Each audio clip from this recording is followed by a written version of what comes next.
The story begins in a hospital where a doctor gets confused. Why would someone need an x-ray for just a small bite on the hand? He tells Nurse Anna to go check the patient. When Anna looks into the system, she's surprised to see that the man has already been moved straight to the ICU, which seems strange for such a small injury.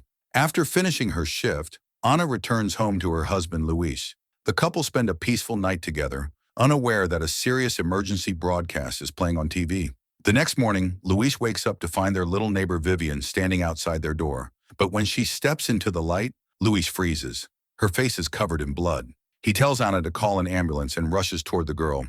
But suddenly, Vivian jumps on him and bites his neck. Anna panics, pushes the girl away and locks the door. She tries to stop Luis's bleeding, but within seconds, he stops breathing.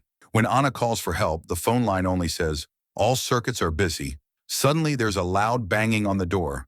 And then Luis gets up again. But he's no longer human. He's turned into a zombie. He attacks Anna, but she manages to push him away and runs into the bathroom. She tries to open the window, but it's stuck. For a moment, everything is silent until the door bursts open. Anna quickly forces the window open, climbs out, and kicks Luis down before escaping the house. Outside, chaos has taken over. People are screaming, houses are burning, and explosions echo in the distance. Anna runs down the street and asks a man what's happening, but he angrily points a gun at her. Suddenly, an ambulance speeds past and hits him without stopping. Then Anna sees Luis, now a zombie, coming out of their house. Terrified, she jumps into her car, but Luis attacks, smashing the window.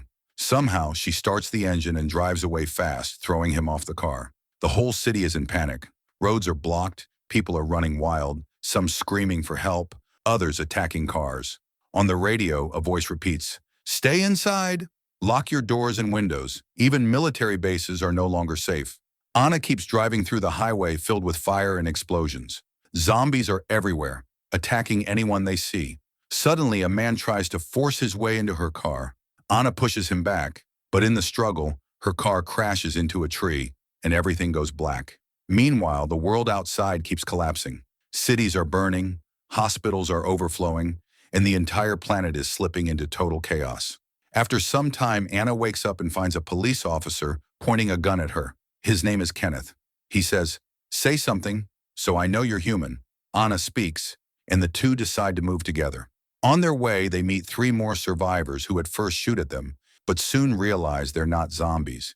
They explain that every escape route is full of zombies. So the group makes one decision. They'll head to the mall, hoping it's safer there. When they reach the mall, they try to break open the door, but a crowd of zombies starts coming toward them. Seeing the danger, Kenneth shoots the lock, and they all rush inside. Just as they close the door, one zombie grabs it. Kenneth kicks him away, and finally the door slams shut. Inside, they turn on the lights, but the phones are dead. They're stuck in a closed store. To get out, they throw a toilet lid at a glass wall and somehow enter the main area of the mall. Anna washes the blood off her hands and clothes at a fountain, while others start exploring. Since the main gates are locked, Andre and Michael go to check other areas, while Kenneth and the rest guard the entrance. As Andre walks by, he sees a zombie trapped behind a glass wall. Luckily, it's unbreakable. Meanwhile, in the arcade area, Michael picks up a big hammer from a game machine and follows a strange sound. Suddenly, a zombie jumps at him. They fight hard. The hammer breaks, but Michael stabs the zombie's head with the broken handle, killing it. At the main entrance, a zombie attacks Andre's pregnant wife, Luda. Kenneth shoots at it, but it charges at him and knocks him into the fountain. His hand gets injured in the fight. Anna quickly grabs Kenneth's fallen gun and shoots the zombie, giving everyone time to escape. They run and jump into an elevator. When the doors open on the upper floor, 3 armed security guards point guns at them, saying coldly, "This mall is ours. Get out." After a tense argument, Anna convinces the guards to let them stay, but they take away all their weapons. The group watches the news on TV. The whole world is falling apart. That's when they learn that the only way to kill a zombie is to destroy its brain. The TV also mentions a safe place called Fort Pastor, which shocks Kenneth. His brother works there. Meanwhile, Andre takes his wife Luda to a restroom and notices a small bite mark on her hand. Thinking it's nothing serious, he ignores it. Anna, still emotional, finds a first aid kit and helps bandage Kenneth's wound. Michael suggests sealing the weak spots of the mall with wood and painting a big SOS sign on the roof in case a rescue helicopter passes by. Downstairs, the guards notice a zombie moving inside the fountain. It's one of their own fallen men. They're forced to shoot him in the head. Later, they go around the mall, killing every remaining zombie they find. Once it's clear, they throw the bodies off the roof, while the rest of the group finishes painting the huge SOS sign, hoping someone, somewhere, will see it. From the rooftop, the group can see the entire city, and it's filled with zombies everywhere. Suddenly, they hear gunshots in the distance. When they look through binoculars, they spot a man standing on top of a gun store. His name is Andy, and he's holding a sign that says, "I'm alone." Then he points up. A helicopter is flying by. Everyone waves their hands desperately, but the chopper flies away without stopping. That night, the mall guards lock everyone inside a store, not wanting anyone to steal supplies. The atmosphere is quiet but tense. Michael says they can't just sit and wait, no help is coming. But Andre believes the helicopter will return. Meanwhile, Kenneth thinks about his brother at Fort Pastor and decides he must find him, no matter what. The guards watch TV where a priest says that these zombies are not a disease, but a punishment from God for human sins.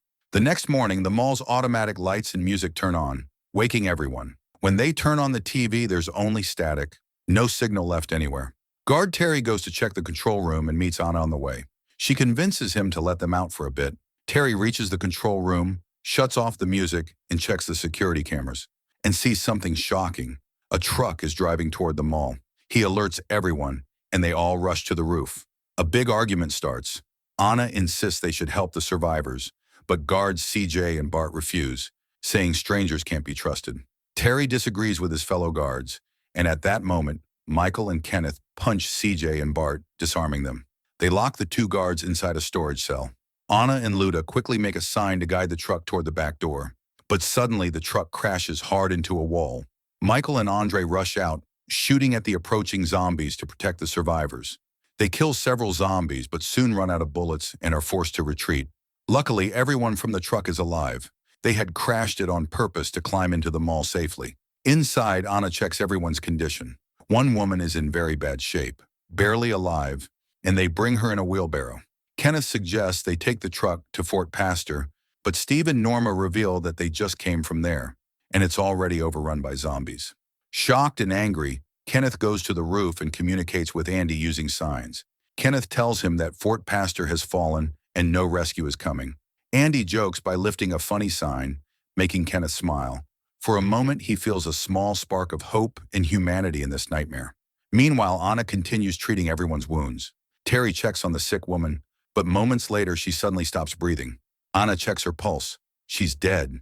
Anna covers her body with a sheet. But then, the woman suddenly sits up.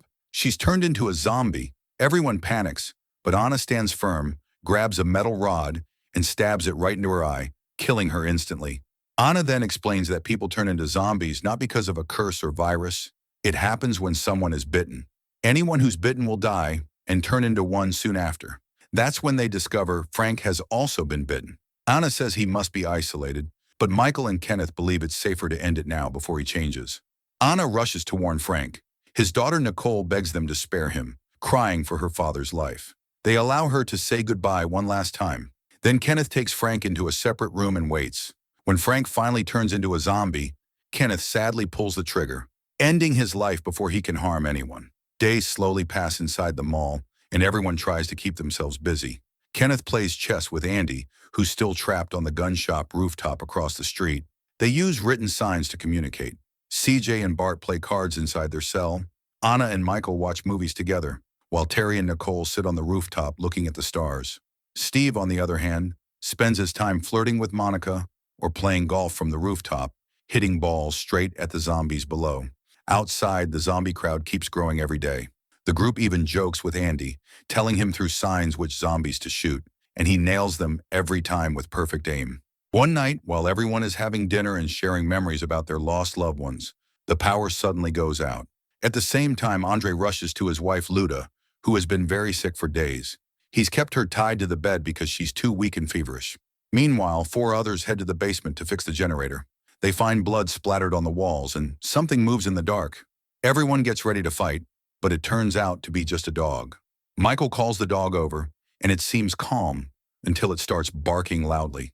The next moment, a zombie drops from the ceiling and bites Bart's neck. Zombies start flooding in as everyone runs for their lives. Bart doesn't make it. The zombies tear him apart. Michael and Kenneth manage to open the gate so the others can escape, and CJ punches a zombie in the face before locking the gate again. They shoot down the zombies climbing up, but ammo is running low. Thinking fast, Michael grabs a fuel tank, pours it over the horde, and CJ throws a lighter. Boom! The explosion sets the entire area on fire, burning every zombie to ashes. Meanwhile, Andre is with Luda as she takes her last breaths. He kisses her one final time, but then sees her pregnant belly moving. The baby is still alive. Shocked, he steps back as Luda suddenly opens her eyes. Now a zombie. Andre, heartbroken, ties her mouth shut so she can't bite and helps her give birth. Just then, Norma enters the room and sees the horrifying sight. Luda is undead, and Andre is holding a newborn baby. Norma immediately shoots Luda in the head, killing her. Furious, Andre fires back. Both shoot at each other until they both fall dead. Hearing the gunfire, everyone rushes in. Norma is barely alive, gasping for breath. Terry points his gun, but Anna stops him. Norma is already dying, she says softly. Then everyone's eyes fall on the baby lying nearby, and their hearts freeze. The baby is a zombie.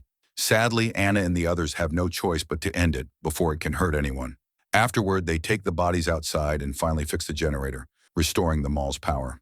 Kenneth looks around and says, "Waiting here to die is worse than death itself." Anna quietly replies, "I don't want to die here." That's when Michael tells them he found 2 buses in the parking garage.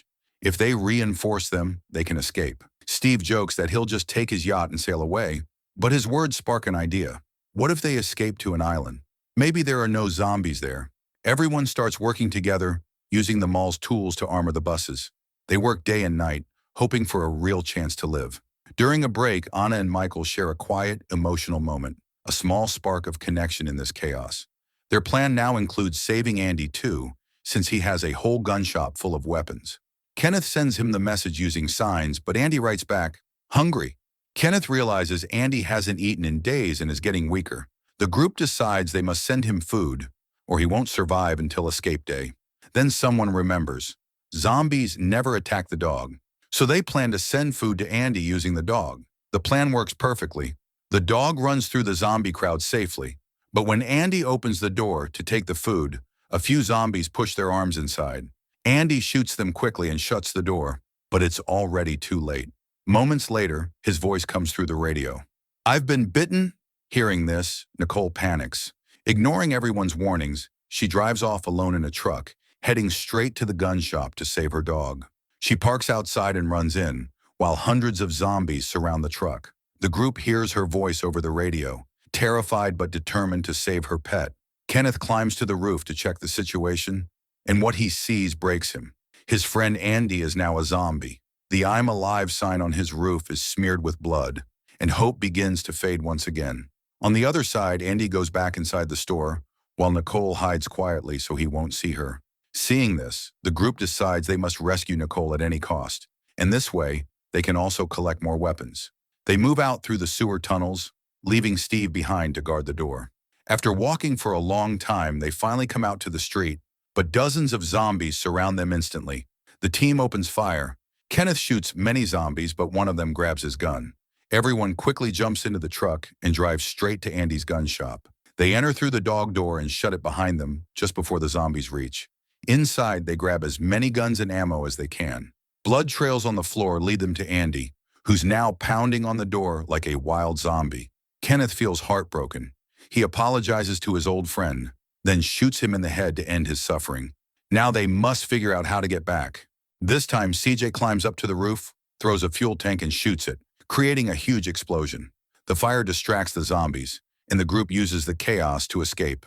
They run across the street, shooting every zombie still standing. When they finally reach the mall door, Steve is nowhere to be seen. Zombies begin climbing the stairs behind them, so everyone fires rapidly to buy time. Just then, Anna arrives and opens the door, pulling everyone inside. But as they try to close it, zombies hold on tightly. So there's only one option left: run. Everyone, including the dog, rushes toward the elevator and manages to shut it before the zombies break in. When they reach the garage, they find Steve hiding there, safe but scared. The group is furious because he abandoned his post.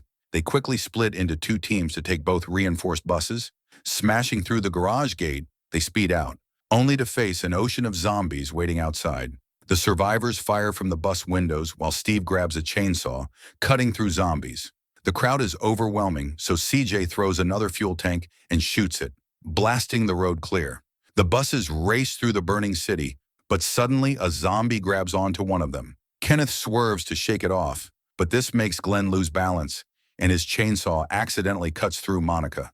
The bus crashes into a wall and flips over.